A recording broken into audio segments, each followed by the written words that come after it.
The twin moons of Cathera Prime cast silver light across the canyon floor, where something impossible had taken root.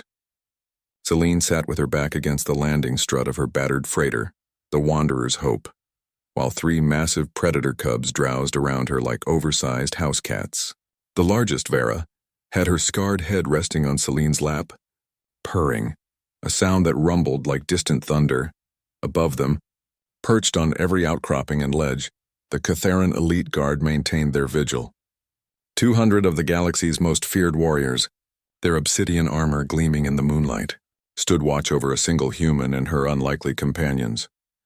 It had been 6 standard months since Celine's ship had crash-landed in this forgotten canyon.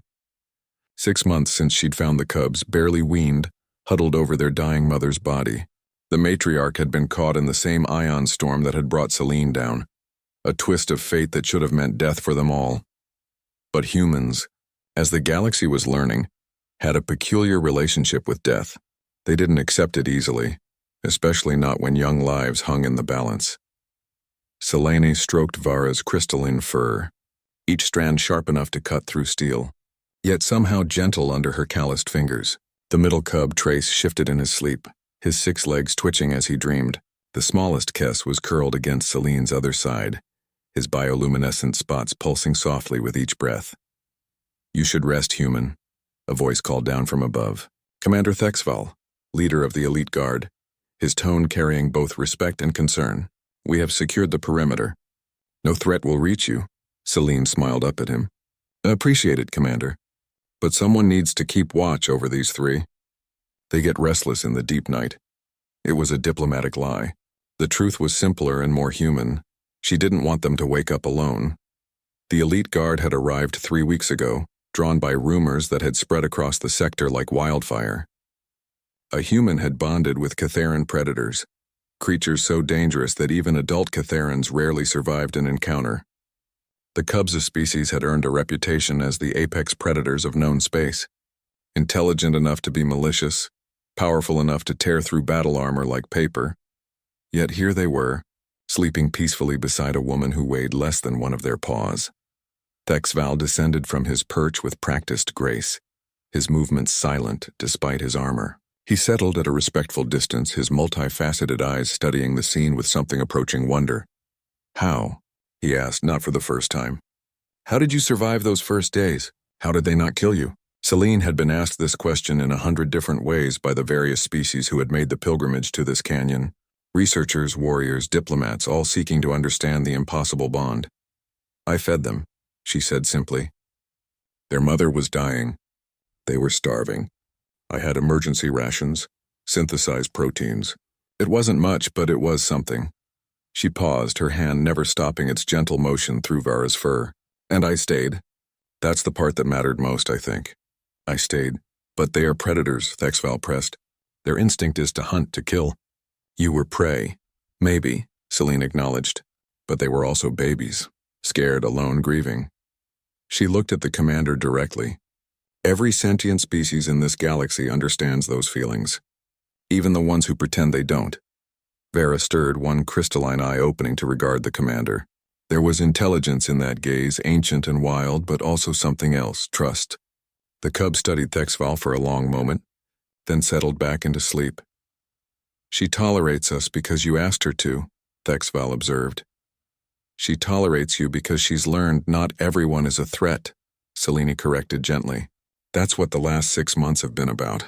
Teaching them that the galaxy isn't just teeth and claws, that there can be safety, family." The commander was silent for a long moment.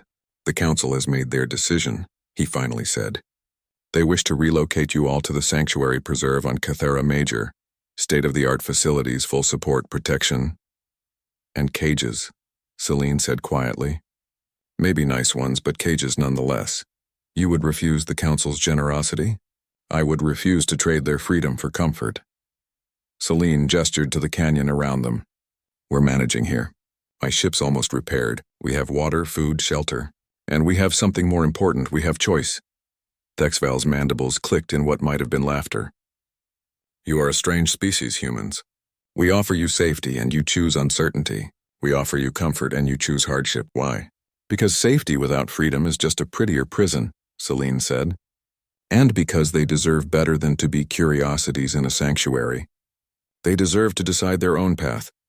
As if in response, Vera lifted her head and released a low, thrumming call.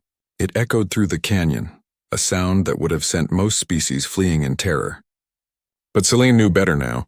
She'd learned the language of purrs and growls, of body language and bioluminescent patterns. Vera wasn't threatening. She was agreeing.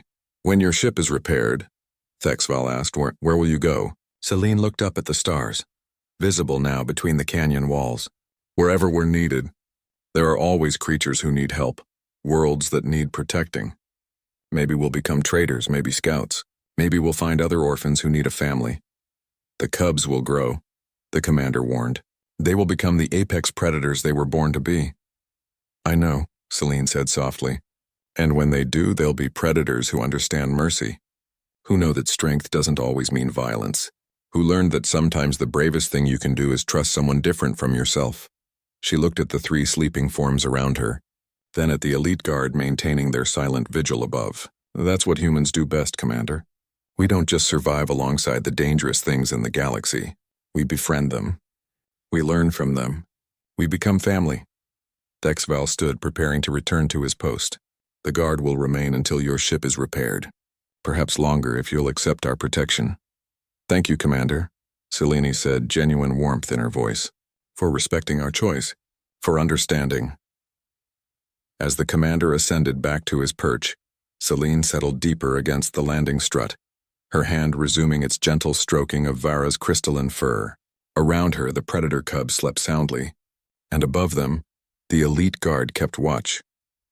In a galaxy that often measured worth by weapons and fear, a human woman and 3 predator cubs were writing a different story, one of trust, patience, and the quiet courage it takes to choose compassion over convenience. And somewhere among the stars, the galaxy was beginning to understand why humanity, despite their physical weaknesses and short lifespans, had become a force that even the mightiest civilizations had learned to respect. Because humans didn't just survive. They connected. They cared. They stayed. Even when logic said they should run, humans stayed, and that made all the difference.